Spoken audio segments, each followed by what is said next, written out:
বাংলাদেশ জামাতে ইসলামীর আমির ও সংসদের বিরোধী দলীয় নেতা ডক্টর শফিকুর রহমান বলেছেন, শুধু দলীয় পরিচয়ের কারণে কেউ যেন জুলুমের শিকার না হয়। আমরা এই দেশ ও দেশের নাগরিকদের ভালোবাসি। যদি কেউ জুলুমের শিকার হন তাহলে আমরা প্রতিবাদ ও প্রতিরোধ গড়ে তুলব। তিনি আরও বলেন, সরকারি ও বিরোধী দল মিলে যেন মানুষের অধিকার নিশ্চিত করতে পারি, সেই চেষ্টা অব্যাহত থাকবে। বৃহস্পতিবার ঢাকা ১৫ সংসদীয় আসনের উদ্যোগে এতিমদের সম্মানে আয়োজিত ইফতার মাহফিলে প্রধান অতিথির বক্তব্যে তিনি এসব কথা বলেন। ডক্টর শফিকুর রহমান বলেন, এতিমদের থেকে আমরা মণিমুক্তাদের বের করে আনতে চাই। তাদের এমনভাবে গড়ে তুলতে চাই যেন তারা দেশ ও জাতি গঠনে অগ্রণী ভূমিকা রাখতে পারে। তিনি আরও বলেন, যে কাজ করলে আল্লাহ সন্তুষ্ট হন, আমরা আশা রাখব সরকার সেই কাজটাই করবে। সম্প্রতি একটা বেসরকারি টেলিভিশন চ্যানেলের 4 সাংবাদিকের চাকরি হারানোর বিষয়ে সাংবাদিকদের প্রশ্নের জবাবে ডক্টর শফিকুর রহমান বলেন, এটা সাংবাদিকদের স্বাধীনতার ওপর নির্লজ্জ আঘাত।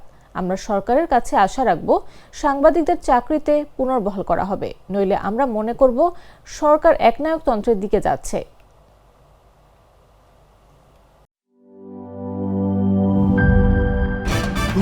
ভয় পাস না, এটা কসমিক ডোর। শব্দের আরেক নাম কসমিক ডোর। এর ওয়াল থিকনেস ও রিপ থিকনেস বেশি থাকায় এটাকে 50 বছরেরও বেশি। কসমিক ডোর, নিশ্চিন্তে 50 বছর।